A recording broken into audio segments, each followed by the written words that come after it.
Have you ever heard of a killer that not only murdered his own family in one of the most gruesome crimes imaginable, but then went on to gouge out both of his own eyes, eating one of them while sitting on death row? This is the chilling case of Andre Thomas, a man whose crimes were so barbaric, so beyond comprehension, that even seasoned forensic experts and psychologists struggled to process what they had seen.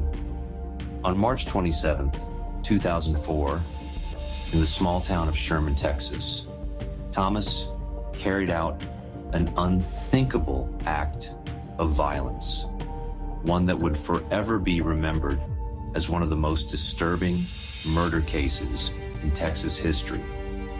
Plagued by delusions, religious hallucinations, and an untreated psychotic breakdown, Thomas stabbed, mutilated, and removed the hearts of his estranged wife, their 4-year-old son, and her 13-month-old daughter. He later told police he believed his family members were demons and that he was carrying out God's will. But the horror didn't end there. Days later, while sitting in a jail cell awaiting trial, Thomas gouged out one of his own eyes with his bare hands.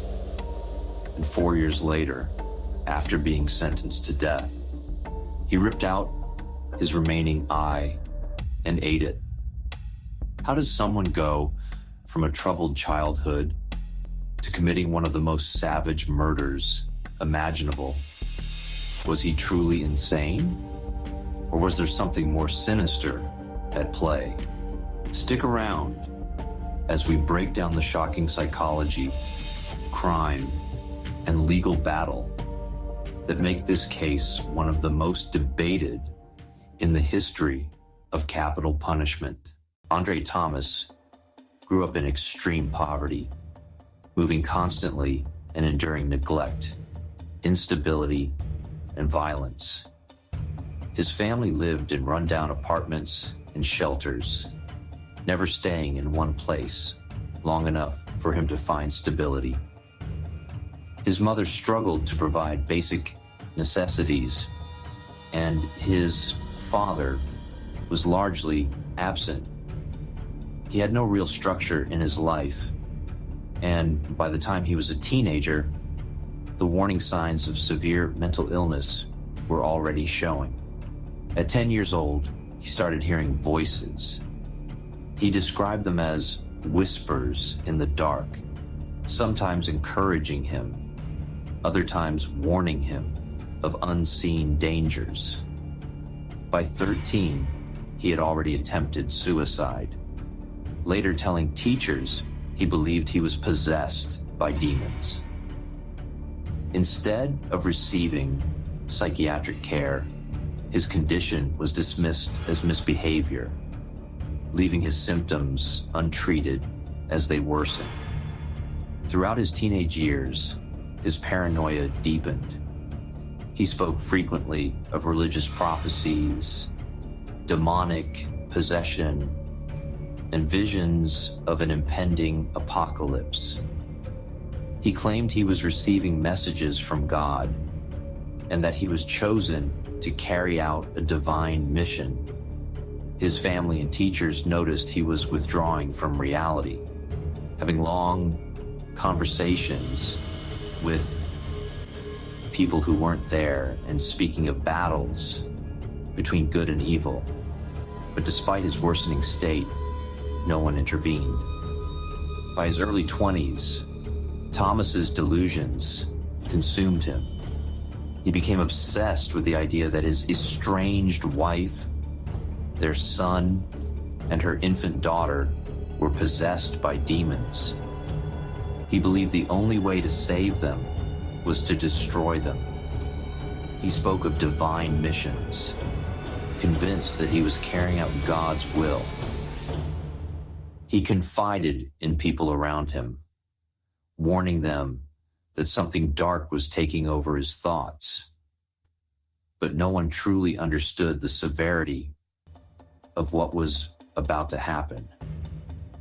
On the morning of March 27th, 2004, Andre walked to the apartment of his estranged wife, Laura Boren, carrying a kitchen knife. What he did next was pure horror. He stabbed Laura multiple times in the chest before cutting out her heart. Then he turned to his 4-year-old son, Andre Jr., stabbing him repeatedly before removing his heart as well. Finally, he killed 13-month-old Leah Hughes, stabbing her and attempting to remove her organs. The crime scene was beyond brutal. Blood covered the walls. The bodies of the victims were mutilated beyond recognition.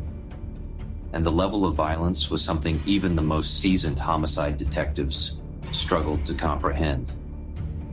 The sheer brutality of the attack suggested that Thomas was completely detached from reality. After committing the murders, Thomas walked home, lay down, and fell asleep. Hours later, when he woke up, he realized what he had done. If this case is as disturbing to you as it sounds, take a second to like this video. It really helps the channel out. In a strangely calm state, he walked to the police station, turned himself in, and confessed. He told officers that God had commanded him to kill his family, to rid them of their demons. Investigators noted his eerie detachment, as if he was speaking about something routine, rather than describing one of the most violent family murders in Texas history. When police searched his home, they found his bloody clothes, the murder weapon, and the organs he had removed from the victims. The forensic evidence was overwhelming, and his statements were filled with religious paranoia. He had planned these murders under the full belief that he was fulfilling a divine mission. Then, just when the case couldn't get any more disturbing, something else happened. While in jail awaiting trial, Andre Thomas gouged out his right eye with his own fingers. He later told doctors he had done it to stop the voices in his head. Despite this extreme act of self-mutilation, Texas prosecutors moved forward with capital murder charges. They argued that Thomas was aware of his actions and had killed with premeditation and intent. His defense attorneys countered that he was legally insane at the time of the murders and should be sentenced to a psychiatric institution instead of death row. In 2005, the jury convicted Thomas of capital murder and sentenced him to death. But the horror didn't end there. In 2008, while on death row, Thomas gouged out his remaining eye and ate it. When asked why, he claimed he needed to prevent the government from reading his mind. Now completely blind, Thomas remains on death row, locked in solitary confinement, awaiting execution. His case has sparked an international debate. Should a severely mentally ill man be executed, or should he spend the rest of his life in a psychiatric facility? Despite multiple appeals arguing that executing a blind, schizophrenic, and delusional man would be a violation of human rights, Texas courts have refused to grant clemency. His case remains one of the most disturbing examples of untreated mental illness and violent crime in modern history. What do you think? Should Andre Thomas be executed, or does his severe mental illness change the equation? Let us know your thoughts in the comments. And if you found this deep dive compelling, subscribe for more in-depth true crime stories.